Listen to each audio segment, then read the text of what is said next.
The blood is boiling, and the passion continues. Hello everyone, welcome to Mamba is Back. The Phoenix Suns this season, have they really surrendered and are ready to give up? The answer is definitely no. Because their team still has that man. Everyone says, if you have Michael Jordan, choose Michael Jordan. If there is no Michael Jordan, choose LeBron James. If there is neither LeBron James nor Michael Jordan, Kevin Durant reigns. Wherever Durant is on the court, there shines the light of victory. Durant never believes that darkness will come, because he always holds the torch of the sun in his hands. On March 25th, NBA regular season, the Suns hosted a showdown against the Bucks at home. Currently, the Suns have a record of 34 wins and 37 losses, ranking 11th in the Western Conference standings, and behind them, the Mavericks recently bounced back to 10th place with the return of Anthony Davis. The chaotic battle in the West has become dazzling. A single loss can change several rankings. The Suns, who have played poorly this season, either end the game and go home, or adjust their state and continue fighting.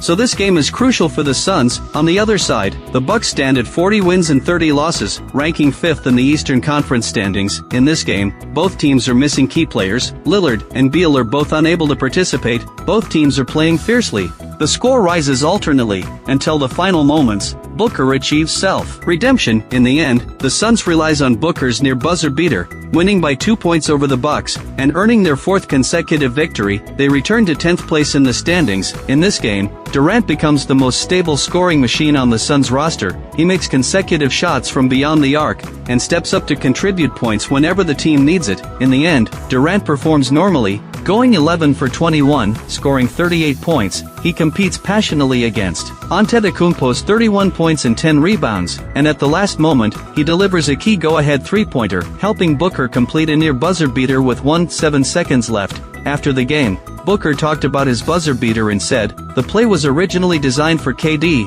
which we ran during our summer trip in Paris. It was the same play he executed during his first game back at halftime. I haven't watched the replay yet, so I'm not sure if the defense cut off his passing lane. But then Royce passed the ball to me. Also Iguodala set a perfect screen, and then I made that shot." This is the first matchup of the season between the two teams, facing the Bucks without Lillard. Durant hit a fadeaway jump shot right from the start, scoring the first field goal for the Suns in the game. Durant showed a strong offensive desire from the beginning, continuously shooting and assisting teammates, successfully keeping pace with the Bucks offensively. However, the Suns' defense was too poor, and Durant committed several turnovers, allowing Antetokounmpo to seize the opportunity and lead the team on an 11-2 scoring run. At the end of the first quarter, the Suns trailed the Bucks by 5 points. Durant scored 11 points in that quarter alone. In the second quarter, Booker led the team to withstand the Bucks' offensive surge, but after Durant returned to the court, he became a defensive liability for the team. This gave the Bucks the chance to go on a 7-0 run. However, Durant continued to respond offensively, first assisting Royce O'Neal for a three-pointer, then scoring with a quick pull-up jumper. He consistently prevented the Bucks from opening up a double-digit lead. At halftime, the Suns trailed the Bucks by 4 points. Durant in the second half, the Bucks shrank the offensive space for Durant,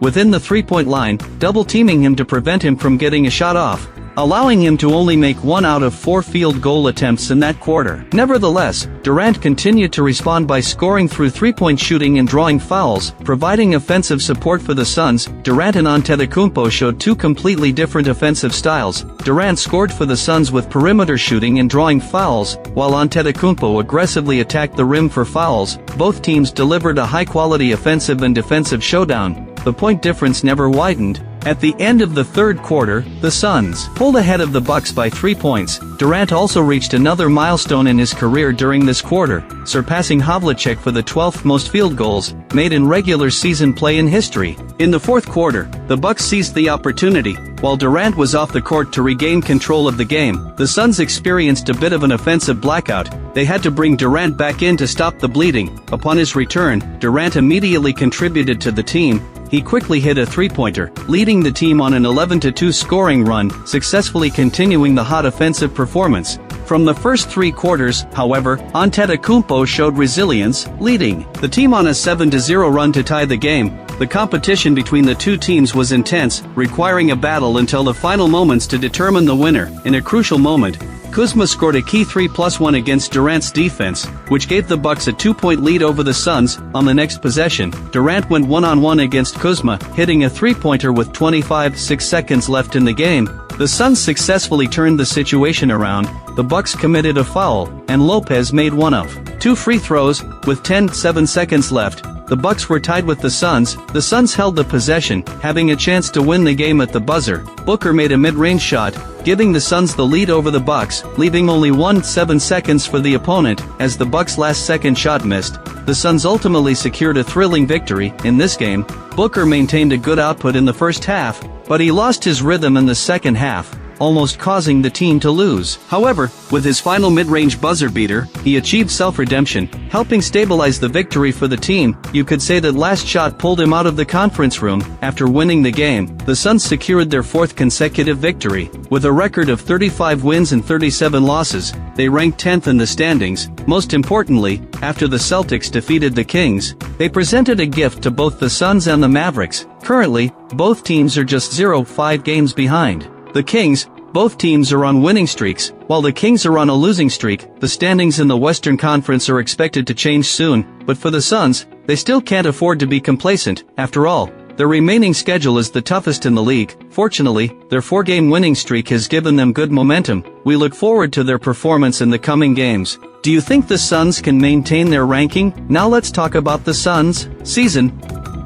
Their biggest problem lies in their defense. Although their offensive efficiency ranks 8th in the league at 115.3, their defensive efficiency is only 116.4, ranking 26th in the league. Their combined net efficiency is negative, resulting in a win percentage below 50%. The Suns can be said to be one of the teams with the least defensive flexibility in the league.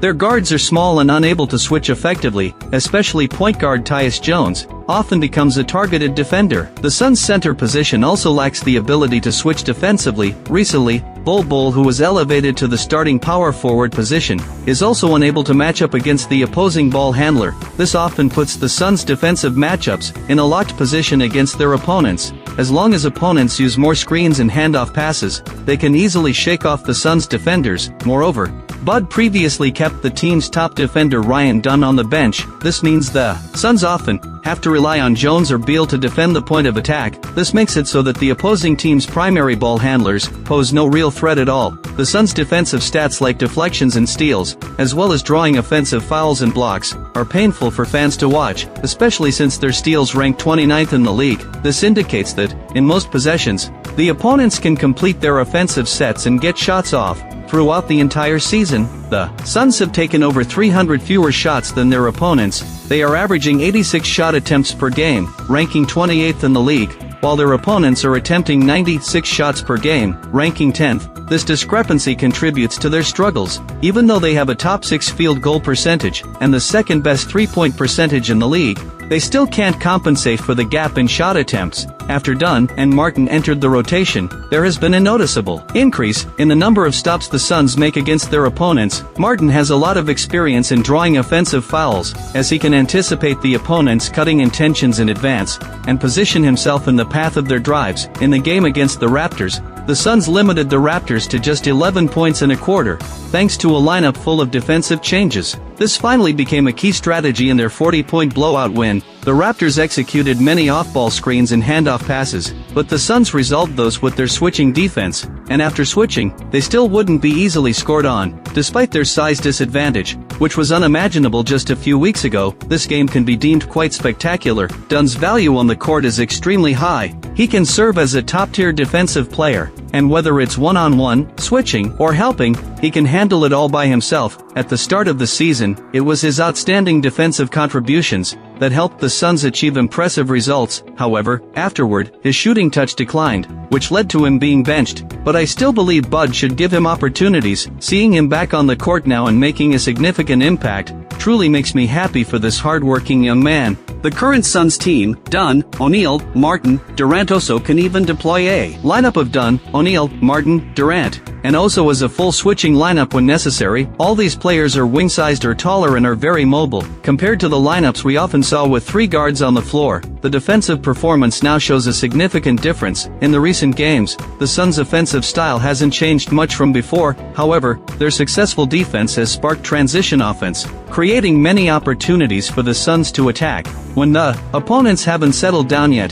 this difference is quite significant. Another point is the battle for offensive rebounds. This season, the Suns' average of offensive rebounds ranks 28th in the league, which is among the worst in the league. This is also one of the reasons why they attempt fewer shots than their opponents. However, after increasing the court time for their wing players, the number of offensive rebounds has also increased. Martin and Dunn, due to their inconsistency from beyond the arc, are often overlooked on the offensive end, but in the past few games, Bud has encouraged them to aggressively pursue offensive rebounds, which has yielded good results. As a result, the Suns have gained many second-chance scoring opportunities. In fact, a team with 2 top scorers like KD and Booker can't solely pursue offensive firepower while leaving good defensive players on the bench. It seems that the current lineup arrangement has indeed brought significant help to the Suns. After increasing their shot attempts, Booker and KD scored 41 and 42 points, respectively. Before that, they had only 3-1 games with such high scores this season.